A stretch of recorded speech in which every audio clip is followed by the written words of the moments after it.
Welcome back dito sa channel natin. Muli tayo nagbabalik dito sa Manila Bay. May mga bagong mega project pala na itatayo dito along Manila Bay area.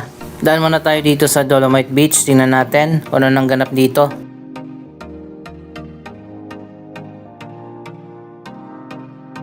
Kahit medyo mainit, marami pa rin ang namamasyal dito.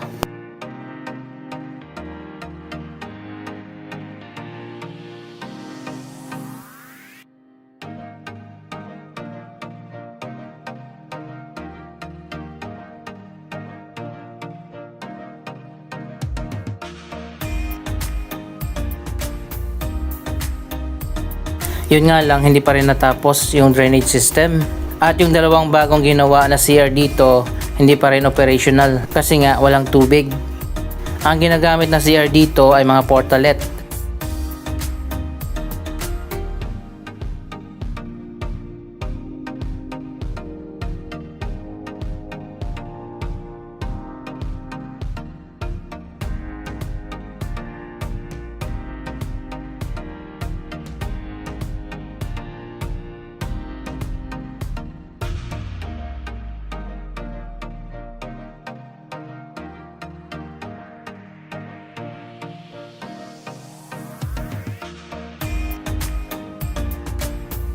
Anyway, isang malaking pagbabago ang mangyayari dito sa Manila Bay skyline. Isang bagong mega project nga ang itatayo dito sa Manila Bay area, ang The Panorama. Mamaya pupuntahan natin kung saan ang location niyan.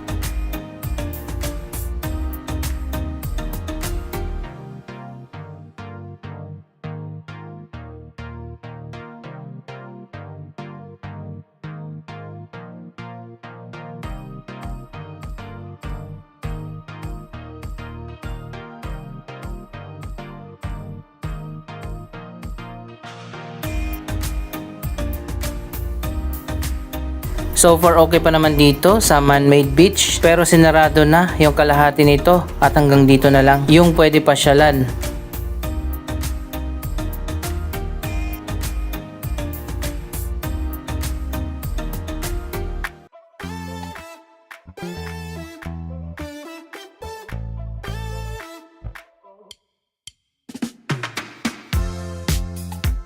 Ang bagong SMDC Sands Residences nga pala, malapit nang matapos. Yan ang pinakabagong residential tower dito sa Manila Bay area na ginawa ng SM.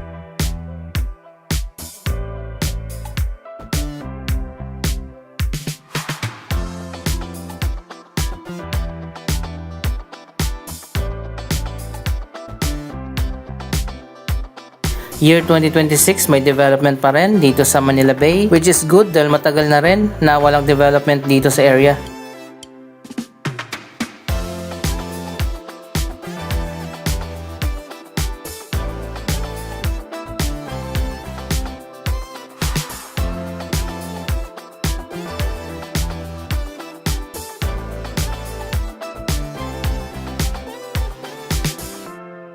Sa mga susunod na linggo, magde-declare na nga ang Pag-asa na tag-init na. Ibig sabihin, papasok na nga ang summer.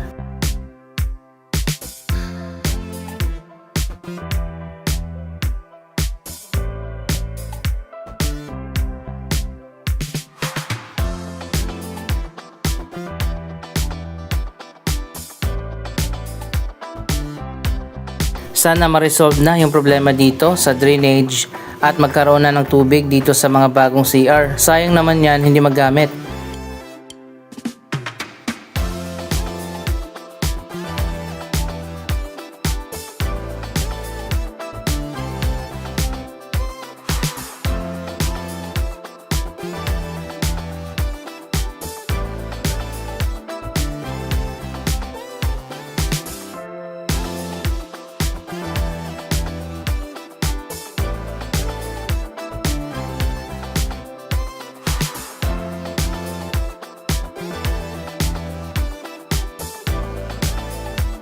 So ayan guys, pupuntahan na natin yung isa pang bagong mega project dito sa Manila Bay. Isang 55-story na residential tower ang itatayo pala dito.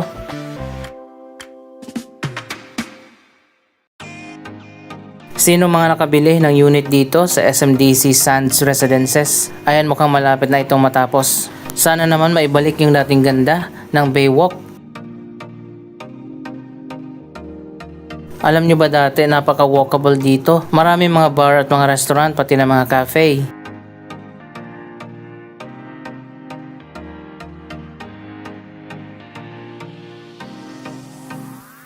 Sana i-take over na ng City of Manila itong drainage system at tapusin na ang proyektong yan na sinimula ng DENR noong nakaraang administration.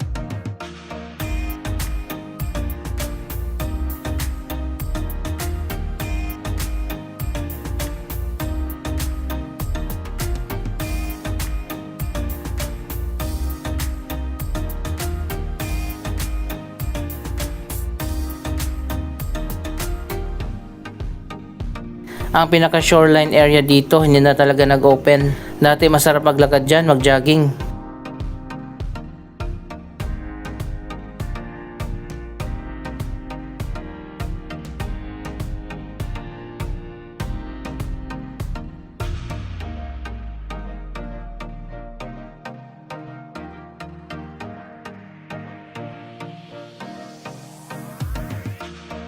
Natapos na rin yung ginawang rehabilitation dito sa Rojas Boulevard.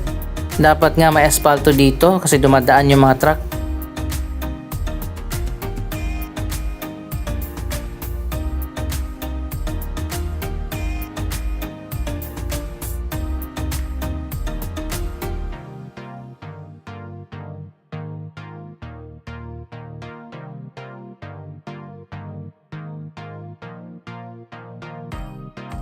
Nilinis na rin pala ng City of Manila kamakailan lang yung ilang bahagi ng Rojas Boulevard. Marami kasi ang nagkakalat dito ng mga basura.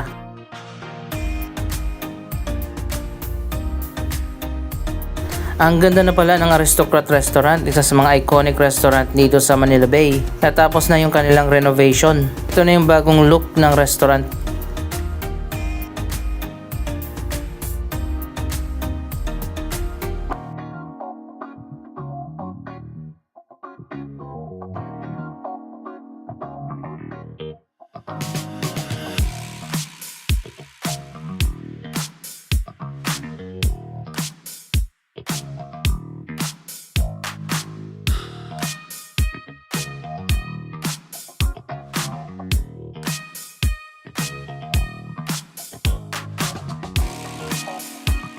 So ayan na guys, nandito tayo sa dating location ng Grand Boulevard Hotel. Na-demolish na ngayon last year at ngayon ay tatayuan na ng isang bagong mega project, ang The Panorama Manila Bay.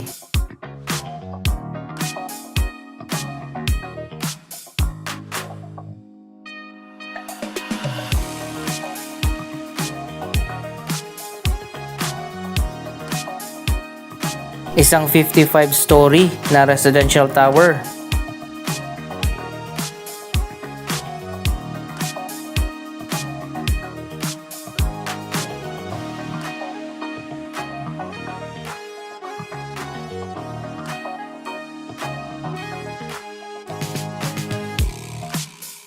Mukhang nagsisimula na yung pre-construction activities. Ito pala ay development ng Anchorland sa ilalim ng kanilang Admiral brand. Diyan lang sa unahan ang Admiral Hotel at ang Grand Suites.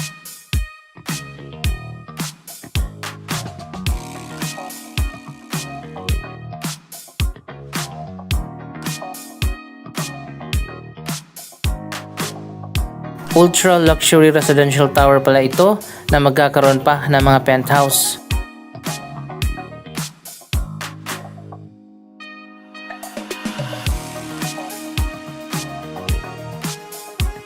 Posibleng umabot pa sa 63 stories high ang taas nito dahil maglalagay pa ng mechanical deck sa taas.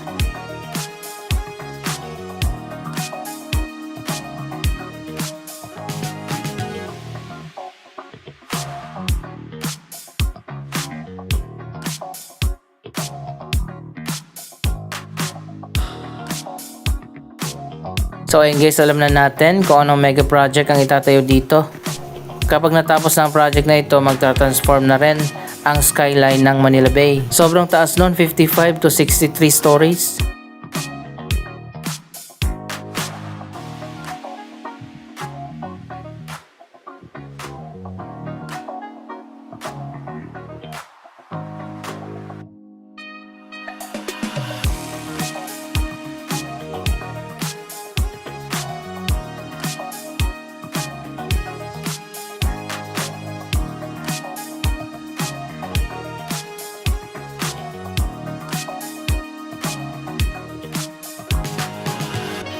Ayan guys, nandito yung Admiral Hotel at nasa likod naman yung Grand Suites.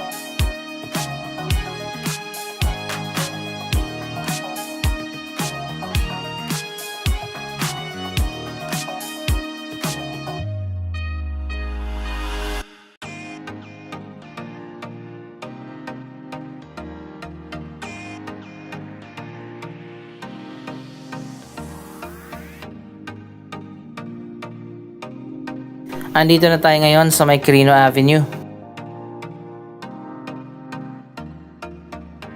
Isa pang mega project na itatayo sana dito, isang super tall na residential tower. Ang Aquarius Residences, mukhang cancelled na yata ang project na yan. Sayang at napakaganda pa naman sana ang tallest residential tower dito sa Manila.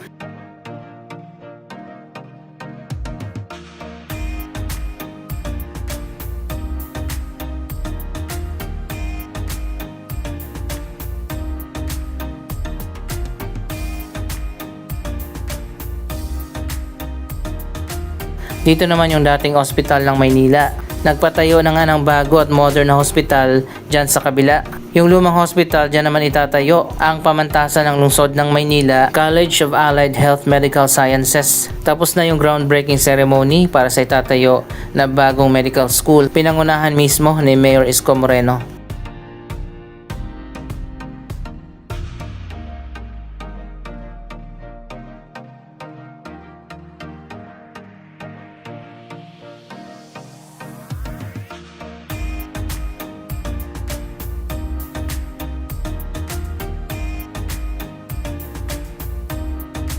Para sa mga nag-request noon pa ng Manila Bay Sunset, ayan ngayon na tiyempohan natin. Ito ang world famous na sunset dito sa Manila Bay.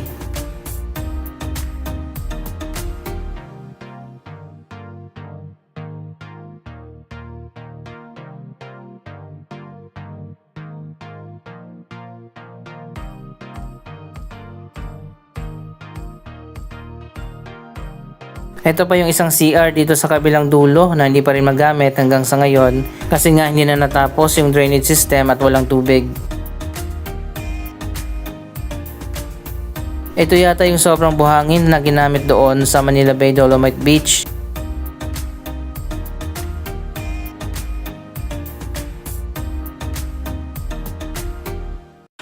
Supposedly hanggang dito yung Dolomite Beach kaso hindi na umabot.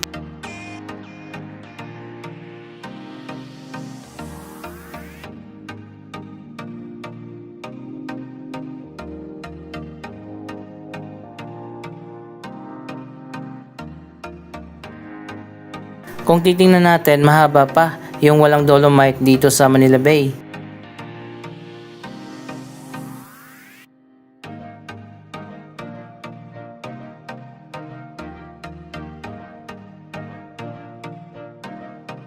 So ayun guys, napakaganda pala talaga ng sunset dito.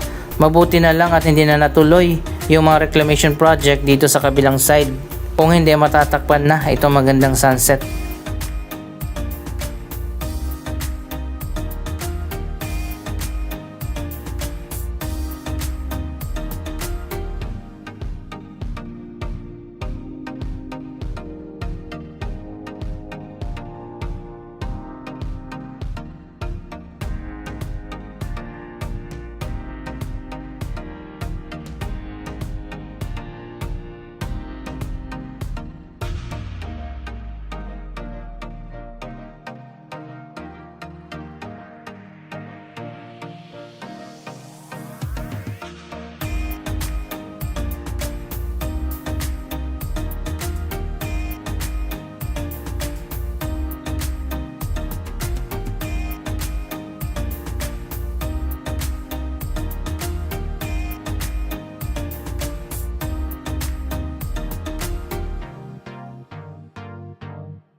Ano masasabi nyo sa mga bago at future development dito sa Manila Bay Area? Mag-comment lamang dyan sa baba ng inyong mga reaksyon.